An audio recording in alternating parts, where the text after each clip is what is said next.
Keystone presenting Vira, truly independent AI homes. 0% no other charges. போரூருக்கே இது புதுசு. at Kattupakkam Porur.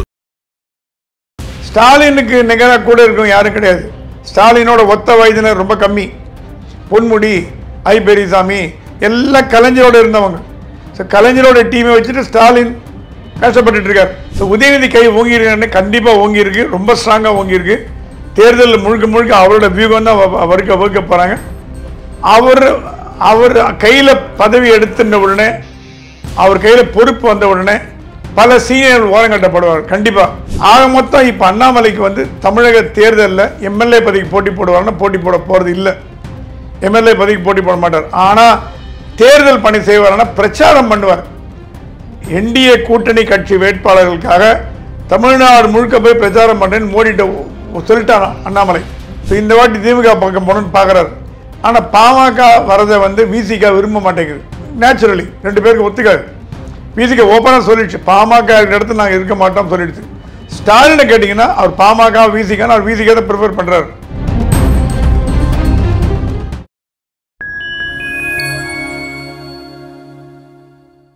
Fine time media நேயர்களுக்கு வணக்கம். நான் உங்கள் சங்கீத் குஹன். நம்ம சிறப்பு நிகழ்ச்சியில் நம்மோடு இணைந்திருக்கிறார் மதிப்பிற்குரிய மூத்த பத்திரிகையாளர் திரு பிரகாஷம் சுவாமி அவர்கள். வணக்கம். வணக்கம். உதயநிதி கைகளில் வந்து பார்த்தீங்கன்னா இந்த முறை வந்து அதிகாரம் ஓங்கி இருக்கும் சீட் கொடுக்குற விஷயத்தில் அப்படிங்கிறதுல வந்து ஒரு வார நாளிலெல்லாம் வந்து எழுதியிருக்கு. கிட்டத்தட்ட ஒரு 40க்கும் மேற்பட்ட தொகுதிகளை வந்து உதயநிதி தான் வந்து வேட்பாளர்களே செலக்ட் பண்ணக்கூடிய ஒரு சுச்சுவேஷன் இருப்பார் அப்படிங்கிற மாதிரி சொல்கிறாங்க. அது உண்மைதான். நான் உதயநிதி தான் இங்கே அடுத்த சீஃப் மினிஸ்டர், அதில் எந்த சந்தேகமும் கிடையாது. தேர்தலுக்கு பிறகு திமுக ஜெயிச்சதுன்னா ஸ்டாலின் கொஞ்ச நாளைக்கு இருந்துட்டு கட்சி தலைவராக போயிட்டு உதயநிதி கையில் பொறுப்பை கொடுத்துருவார். ஏன்னா அவருக்கும் வந்து ஓய்வு தேவைப்படுறது. ஜெயிச்சதுன்னா சொல்கிறேன், அடுத்து 26 திமுக ஜெயிச்சதுன்னா ஒரு 3-4 மாதத்தில் உதயநிதியை வந்து சிஎம் ஆக்கிட்டு ஸ்டாலின் வந்து கட்சி தலைவராக போய் ரெஸ்ட் எடுத்து. ஆனால் அவருக்கு ஓய்வு தேவை. பாவம் 50 ஆண்டு காலம் உழைச்சிட்டு இருக்கார். கட்சிக்கோசரம் கட்சிக்கோசரம் அரசாங்கத்திலையும் பண்ணிட்டு இருக்கார். அதனால் அவருக்கு ஓய்வு தேவைப்படுறது. ஸ்டாலினை பொறுத்த வரைக்கும் அவர் வச்சுருக்கிறது அவங்க அப்பாவோட டீம் வச்சிருக்கார். துரைமுருகன், ஐ பெரியசாமி இவங்களாம் யார்? கலைஞர் வளர்க்கப்பட்டாங்க. ஸ்டாலினுக்கு நிகராக கூட இருக்கும் யாரும் கிடையாது. ஸ்டாலினோட ஒத்த வயதினர் ரொம்ப கம்மி. பொன்முடி, ஐ பெரியசாமி எல்லாம் கலைஞரோட இருந்தவங்க. கலைஞரோட டீமை வச்சுட்டு ஸ்டாலின் கஷ்டப்பட்டு இருக்கார். ஒரு உண்மையாக கஷ்டம்தான் பண்றாரு. அவர் பாவம், அவரால் மேனேஜ் பண்ண முடியல. ஏன்னா இவங்கெல்லாம் அவங்க அப்பாவோட இருந்தவருங்க. அவங்க அப்பா எனக்கு தெரியும்பா, அவங்க அப்பா பண்ண பீரியட் உங்கள் அப்பாவை பார்த்துருக்கேன் அப்படின்னு சொல்லும்போது அவர் மனசு கஷ்டமாக இருக்குது. இப்போ முதலமைச்சர் மரியாதை கொடுக்காம இல்லை, மரியாதை கொடுக்குறாங்க. இருந்தாலும் இவர் எதிர்பார்த்த அளவுக்கு ஒத்துழைப்பு கிடைக்கலன்னு வருத்தப்படுறாரு. அதே டீம் மறுபடியும் உதயநிதி டீம் போனோமா? உதயநிதி கேட்டாராம், ஏன்பா தாத்தா டீம் எங்கள் இந்த எல்லாம் கட்ட பார்க்குறீங்களா? எனக்கு நல்ல டீம் போனோமா? கட்சியில் எவ்வளோ இளைஞர் இருக்காங்க, என்னால் 80 வயது 85 வயது கணக்குள்ள என்னால் வேலை செய்ய முடியாது, என்னை விட்டுருங்க, கொடுத்தா யங்ஸ்டர் கொடுங்க, இல்லைன்னா வேணாம். ஸ்டாலின் சொன்னாலும் அடுத்த 26 சட்டசபை தேர்தல் முடிவு முழுக்க முழுக்க உதயநிதி தான் பண்ண போறாரு. 40 சீட் மட்டும் இல்லை, 734 சீட் அவையே தான் போகுது. ஆனால் அதே நேரம் சொன்னாலும் கூட்டணிக்கு எவ்வளவு சீட் ஒதுக்கணுங்கிற முடிவு கூட உதயநிதி தான் எல்லாம். Udhayanidhi is going to be in charge for everything from now. கூட்டணிக்கு அவர் தான் இன்சார்ஜ், சீட் ஒதுக்கிறதுல அவர் தான் இன்சார்ஜ், யார் யார் சீட் கொடுக்கணும் அவர் தான் இன்சார்ஜ், தம் கட்சியில் யாருக்கு புதியவர்களுக்கு சீட் கொடுத்து அவங்க அழகு பார்க்கறது ஒரு இன்சார்ஜ். இந்த வாட்டி நிறைய இளைஞர்கள் ஒரு 50% சீட்டுக்கு வந்து 30 வயதுக்கு உட்பட்ட இளைஞர்கள் தேர்ந்தெடுக்க போகிறாங்க.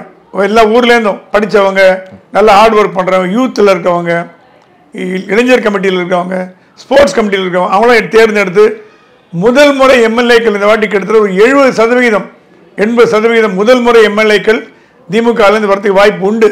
நீங்க சொல்றத பார்த்தா கிட்டத்தட்ட ஒரு 100 எம்எல்ஏக்கள், அது மாதிரி 100 எம்எல்ஏக்கள் முதல் முறை வந்துடுவாங்க.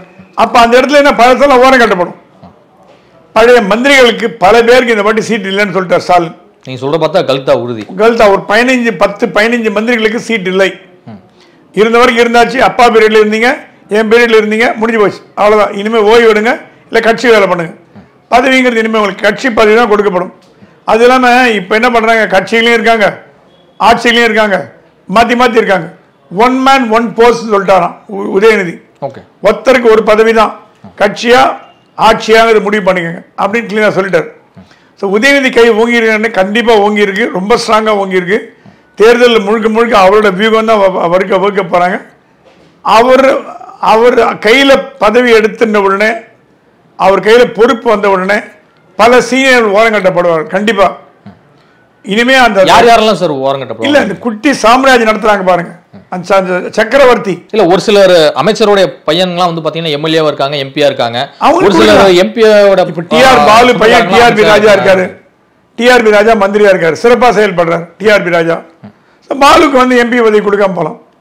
எம்பி பதவி முடிஞ்ச உடனே 2029 வச்சுக்கலாம். அந்த மாதிரி துரைமுருகன் பையன் கதிரானந்த் இருக்காரு, வேலூர் எம்பி. சரி, இவருக்கு அப்பாவுக்கு வந்து சரி ஓய்வு கொடுக்கலாம், ஏன்னா அவருக்கு 85 வயசு ஆச்சு. முடியல. ஒரு ஸ்டேஜுக்கு அப்புறம் ஸ்டாலின் என்ன சொன்னாரா, மோடி டீமை பாருங்க எல்லாம் 70க்குள்ள தான் இருக்கு, என்ன மட்டும் 85 வச்சு உயிர் எடுக்கிறீங்க அப்படின்னு சொல்லியிருக்காரு. ஸோ உதயநிதியோட முதல் டீம் வந்து 50-60க்குள்ள இருக்குன்ற மாதிரி ஒரு கணக்கு பேசுறாங்க. புதியவர்களுக்கு வாய்ப்பு இருக்கணும். எங்க இளைஞர்களே இல்லையான்னு திமுக நிறைய பேர் இருக்காங்க. 40 வயது உடைய 40-50 வயது உடைய நிறைய பேர் இருக்காங்க. உதயநிதியோட வயசுக்கு ஒப்ப அவர் ஏஜ் குரூப் ஏற்ற மாதிரி. ஏன்னா திங்கிங் பவர் அப்போதாங்க ஒரு ஐடென்டிக்கலாக இருக்கும். இப்போ ஒரு 80 வயசு கழவங்கூட போய் ஒரு 40 வயது ஆள் வேலை செய்யுங்க, நான் எப்படி வேலை செய்ய முடியும்? வேலை செய்ய முடியாது. சொன்ன பேச்சும் கேட்க மாட்டாங்க. நான் பார்த்து வளர்ந்து புள்ள அப்படின்னு போயிடுவாங்க. அந்த பொம்பெல்லாம் வேண்டாம். இந்த அவங்க உதயநிதி அப்பா படுற கஷ்டத்தை பார்த்துட்டார். அப்பா எப்படி கஷ்டப்படுறாரு, இந்த எங்க தாத்தாவோட டீமை வச்சு கஷ்டப்படுறத பார்த்துட்டார். பேட் எக்ஸ்பீரியன்ஸ் ஆகி போச்சு. அப்பா சொன்னார், அப்பா வேணாம்பா, தாத்தா டீம் நீங்க வச்சுக்கோங்க, என் டீமை நான் எடுத்துக்கிறேன், எங்கிட்ட விடுங்க நான் எடுத்துக்கிறேன்னு சொல்லிட்டானா. ஸோ புதியவர்கள் அதிகம் பேர் எம்எல்ஏ ஆகுறதுக்கு அதிகமான வாய்ப்புகள் இருக்கிறதா நம்ம வந்து எதிர்பார்க்கலாம். இப்போ கனிமொழி அவர்கள் வந்து கட்சியில் துணை பொதுச் செயலாளராக வந்து இருக்காங்க. ஸோ அவங்க தரப்புலையும் சில சீட்டுகள் வந்து கொடுக்கப்படுமா, இல்லை நீங்கள் குறிப்பிடுவது போல உதயநிதி தான் அடுத்த திமுகவின் தலைமை அப்படின்னு சொல்லி மாறும்போது, இல்லை அவர் கை ஓங்குவதற்காக கனிமொழி ஆதரவாளர்களுக்கு சீட் எதுவும் மறுக்கப்படுமா? இல்லை, அப்படி பார்த்தீங்கன்னா கனிமொழிக்கு இப்போ கூட பவர் இருக்கு. மனோஜ் தங்கராஜ் இப்போ மந்திரி ஆனதுக்கு காரணமே கனிமொழி தான், தெரியுமா உங்களுக்கு? அப்படியா? மனோஜ் தங்கராஜ் மந்திரி ஆனதுக்கு காரணமே கனிமொழி தான். கனிமொழி சொன்னாங்களா, அண்ணே மனோ ரொம்ப நாளாக வெயிட் பண்ணுறாரு, கொடுங்க. ஓகே, உடனே எஸ் சென்டர். உதயநிதி என்னதான் முடிவு பண்ணா கூட அத்தை ஒரு 10 பேர் சொன்னாங்கன்னா அந்த நோன்னு சொல்கிறாங்க, அந்த சொல்கிற அளவுக்கு போக மாட்டார்னு நினைக்கிறேன். அவங்க அத்தை ஒரு 10 பேர் 20 பேர் சொல்கிறாங்கன்னா அது 10 பேராக கொடுக்கணும்னு நினைக்கிறேன். தென் மாவட்டங்களில் கண்டிப்பாக வந்து அவங்களோட ஆட்கள், அவங்களோட விசுவாசிகள் இருப்பாங்க இல்லையா, கனிமொழி விசுவாசிகள்னு ஒரு 10 பேர், கன்னியாகுமரி இந்த பகுதியில், கன்னியாகுமரி தூத்துக்குடி அந்த பக்கம்லாம் இருப்பாங்க. அவங்களுக்கு எம்எல்ஏ பதவி கொடுக்கப்படும், கண்டிப்பாக கொடுக்கப்படும். அதான் சொன்னாங்க, அதான் 80% இளைஞர்கள் சொல்றது காரணமே. மீதி 20% இந்த மாதிரி கம்பல்ஷன் அவங்களுக்கு முக தாட்சியத்துக்கோசரம் கொடுக்கணும்னு இருக்க பாருங்க. அந்த மாதிரி இப்போ அன்பாளன் பேரனுக்கு சீட்டு கொடுத்தாங்க, நாகநாதன் பையனுக்கு சீட்டு கொடுத்தாங்க. டாக்டர் எழிலன் அவர்லாம் ஹெல்த் மினிஸ்டர் கேட்டகரி, அவர்லாம் டாக்டர் எழிலன்லாம் ஹெல்த் மினிஸ்டராக வர வேண்டியவர், மாசுபால வர முடியாமல் போச்சு. அடுத்த கேபினெட் வந்ததுன்னா மாசுலாம் வேற டிபார்ட்மெண்ட் போட்டால் எழிலன் ஹெல்த் மினிஸ்டராக வந்துடுவார். அது மாதிரி அந்த மாதிரி நிறைய யூத்து, நம்ம திருவள்ளூர் எம்எல்ஏ ராஜேந்திரன் அவெல்லாம் ஒரு நல்ல சிறப்பாக பணியாற்றக்கூடியவர். அந்த மாதிரி ஆட்கள்லாம் உள்ளே கொண்டு வரணும்னு பார்க்குறாரு. இப்போ எல்லா எம்எல்ஏ இருக்காங்க, நம்ம இருக்காங்க, டிஎம்கே எம்எல்ஏ இல்லாமல் இல்லை, ஆக்டிவாக ரோல் பிளே பண்ண முடியல. அவரும் எம்எல்ஏ இருக்காங்க, அவங்க நல்லா கட்சி பண்ணாங்க. அமைச்சரவையில் வந்து அவர் சிறப்பாக செயல் பண்ணுங்கிறது உதயநிதியோட ஆசை. அதிமுக தரப்பில் இளைஞர்களுக்கு முக்கியத்துவம் அளிக்கும் வகையில் வாய்ப்பு வழங்கப்படுமா, இல்லை இப்போ இருக்கிற சீனியர்களை அதிகபட்சம் அந்த சீட்டை ஆக்கிரமிப்பாங்களா அதிமுகவில்? திமுக இளைஞர்களுக்கு கொடுத்ததுன்னா அதிமுக இளைஞர்கள் கொடுக்கும். ஏன்னா அதை என்ன பண்ணதான் அப்படியே காப்பி அடிக்கும். அதுக்குன்னு அதிமுகவில் ரொம்ப சீனியர்கள் யாரும் கிடையாதுங்க. இப்போ திமுகவில் இருக்கிற சீனியர் துரைமுருகன், ஐ பெரியசாமி, KN நேரு, அப்புறம் வந்து அந்த மாதிரி பொன்முடி, அந்த மாதிரி ரொம்ப ரொம்ப சீனியர் யாரும் கிடையாது. வளர்மதி, கோகுலேந்திரா, அந்த மாதிரி ஒன்று, அப்புறம் முக்கியமான செங்கோட்டை, அந்த மாதிரி தான் இருக்காங்க. இவங்க எல்லாமே வந்து அம்மாவால் ஆசீர்வதிக்கப்பட்டவர்கள். அதனால எடப்பாடியோட கேபினெட் வந்து டிராஸ்டிக்கா யங்ஸ்டராக இருக்காது. ஏன்னா எடப்பாடி யங்ஸ்டர் இல்லை. எடப்பாடி மகள் முதலமைச்சரானா நீங்க சொல்ற மாதிரி உதயநிதி பண்ண பாணி அவர் கையில் எடுக்க முடியும்.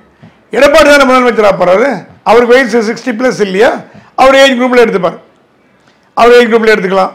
அவர் என்ன பண்ண போறாரு, எப்படி தேர்ந்தெடுக்க போறாரு, ஏன்னா அவருக்கு வந்து ஒரு அனுபவம் இருக்கு. முன்னாடி வந்து சீஃப் மினிஸ்டராக இருந்திருக்காரு, ஒரு கேபினெட்டை வச்சிருந்தாரு. அவர் கட்சி தலைவர்களோட பணி செயல்பாடுகள் நல்லா தெரியும் அவருக்கு. இப்போ கோகுலேந்திரா எப்படி செயல்படுவாங்க, செங்கோட்டை எப்படி செயல்படுவார், தங்கமணி எப்படி செயல்படுவார், விஜயபாஸ்கர் எப்படி செயல்படுவார் அவருக்கு தெரியும். அதுக்கு ஏற்ற மாதிரி அவர் மந்திரி சபை மாற்றி வைப்பார். தவிர திமுக பாணியில் இளைஞர்களுக்கே மட்டும் கொடுத்து பண்ணுவார்னு எனக்கு தோணல. ஆனால் ஓரளவுக்கு இளைஞர்களுக்கு ஒரு வாய்ப்பு கொடுக்க முடியுமான கொடுக்கப்படும் நம்பலாம். ஏன்னா இளைஞர்கள் ஓட்டு போட போகிறாங்க. இளைஞர் ஓட்டு போடும்போது எந்த கட்சியில் யார் இருக்கான்னு பார்ப்பாங்க. கட்சி சார்பு இல்லாமல் சரி இளைஞர் ஒரு 25-30 வயசு டிஎம்கே இருக்காங்களா போடு, ஏடிஎம்கே இருக்காங்களா போடு, அந்த மாதிரி போட்டு போயிட்டே இருப்பாங்க.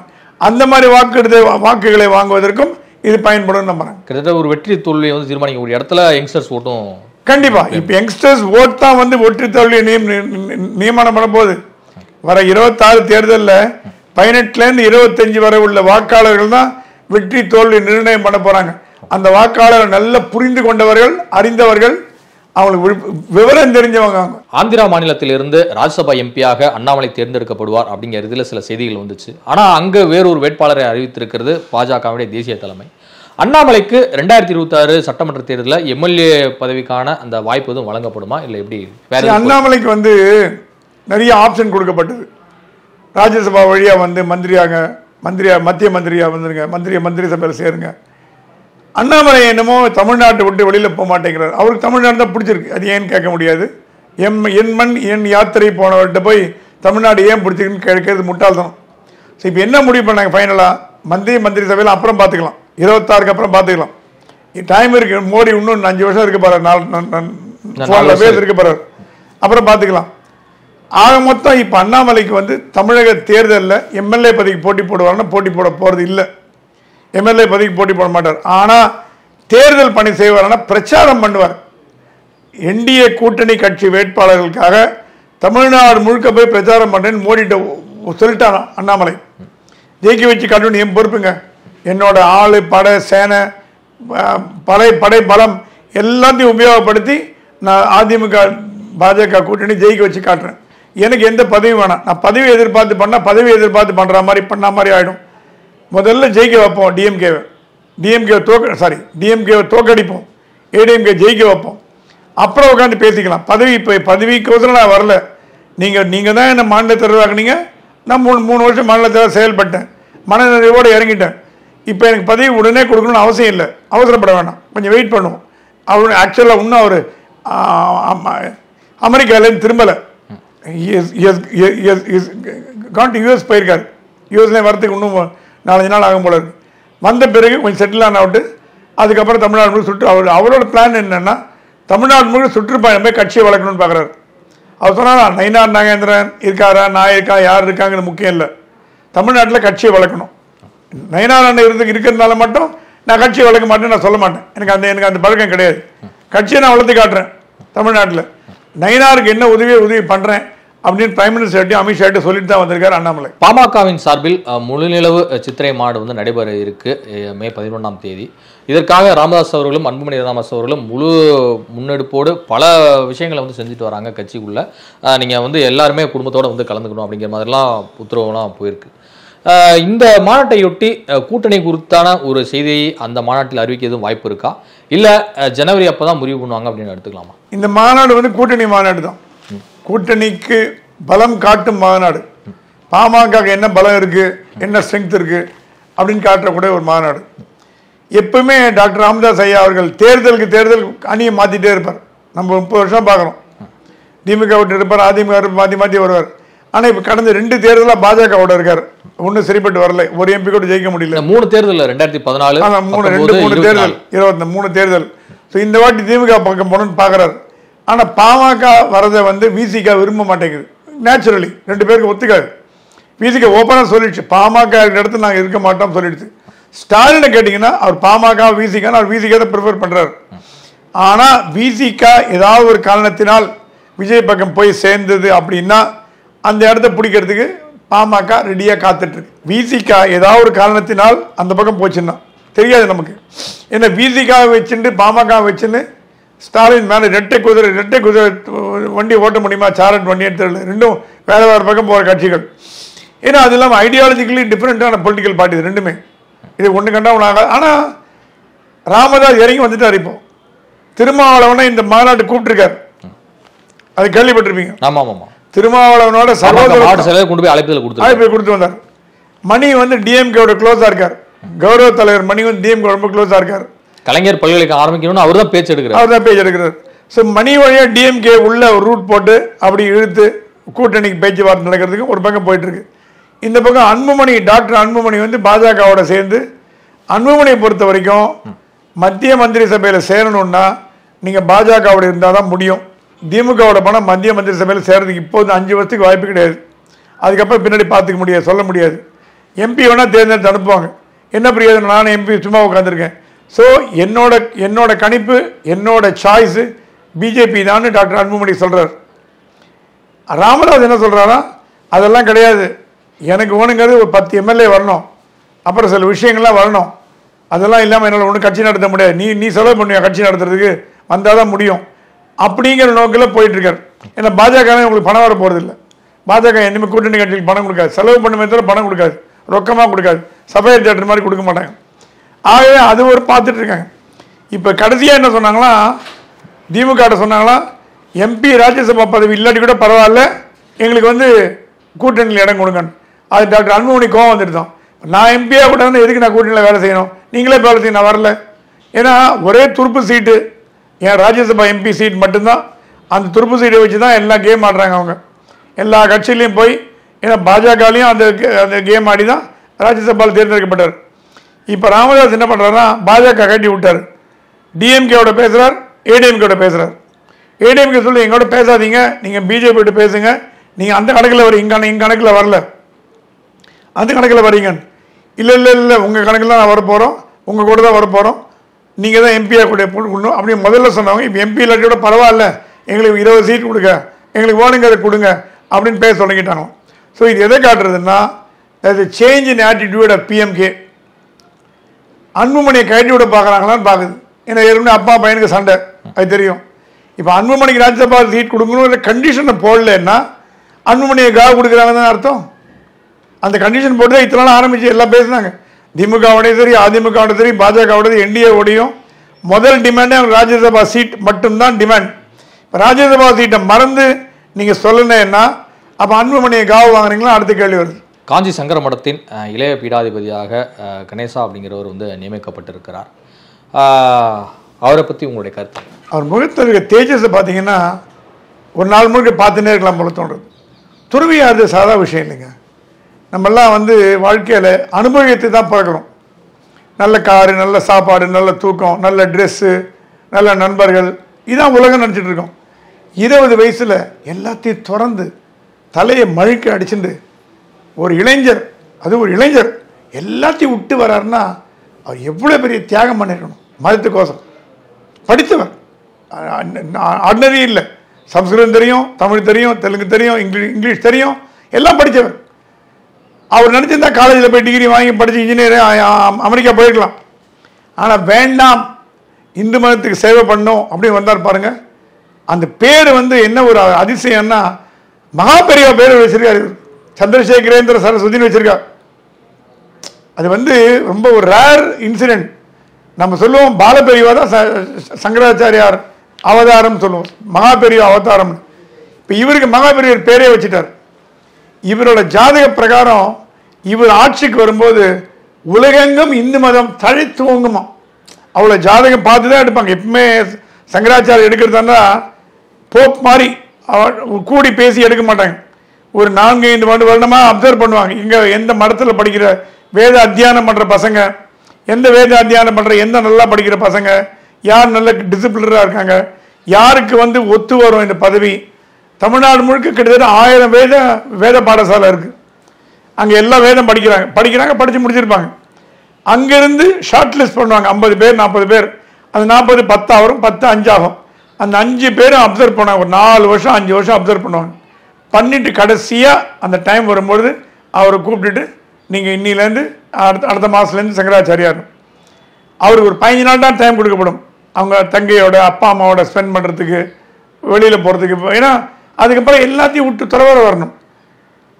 தங்கை பார்க்கலாம், அப்பா பார்க்கலாம், அம்மா பார்க்கக்கூடாது. ஏன் அப்படி? அது ரூல். ஏன்னா மரபு. அம்மா பார்த்து அழுதுருவாங்க. ஆகவே அம்மா பார்க்கக்கூடாது. ஆதிசங்கரே அம்மா பார்க்கலையே கடைசி வரைக்கும், தெரியல உங்களுக்கு. அப்பா பார்க்கலாம், ஆனால் அப்பா பார்த்து அப்பா வந்து பையனுக்கு நமஸ்காரம் பண்ணணும். அது இந்து மத விதி. அது இந்து மதம் என்பது பாரம்பரியமான மதம் என்பது அந்த இடம் வந்து ஆதிசங்கரர் உட்கார்ந்த இடங்க. அது சங்கராச்சாரியர் உட்கார்ந்த இடம் இருக்கு, சாதா இடம் இல்லை, மகா பெரிவா, அதுக்கு முன்னாடி போதேந்திரர், அப்படிப்பட்ட மிகப்பெரிய சன்னியாசிகள் சாதுக்கள், மகா பெரியவர் மாதிரி ஒரு பெரியவருமே உலகத்தில் பார்க்க முடியாது. அப்படிப்பட்ட பெரியவர் இந்த சீட்டு, அந்த சீட்டில் வந்து இவர் உட்காந்துருக்காருன்னா இவர் புண்ணியம் பண்ணாரா நம்ம புண்ணியம் பண்ணமான்னு தெரியல. ஆனால் அவர் தலைமையில் இந்து மதம் தலை தோங்கும் என்பது உறுதி. கண்டிப்பாக அதுக்கு உண்டான அறிகுறிகள் இப்போ தென்படுறன. ரொம்ப சாஃப்டாக இருக்கார், ரொம்ப அமைதியாக இருக்கார். பாலபெரியரோட சாய்ஸ் வந்து நல்ல சாய்ஸ். அவர் தேர்ந்தெடுக்க கமிட்டியில் பாலபெரிய தான் மெயின் கமிட்டியாக இருப்பார். அப்புறம் கூட வேதம் படித்த 10 பேர் போட்டிருப்பார், நீ என்ன கேட்குற நீ என்ன கேட்குறேன்னு. இந்த பாலபெரியரோட சாய்ஸ் வந்து கரெக்டான சாய்ஸாக இருக்குது. இவர் நல்ல திறமையான இளைஞர். இந்து மதத்தை எடுத்துக்கொண்டு செல்லக்கூடிய தலைமை பீடத்தை அலங்கரிக்கக்கூடிய அளவுக்கு பெரியவராக வந்திருக்கா. நம்ம சந்தோஷப்படுறோம். இதுவரை உங்கள் பல்வேறு கருத்தை கொண்டு போகிறது கரண்ட் சார்.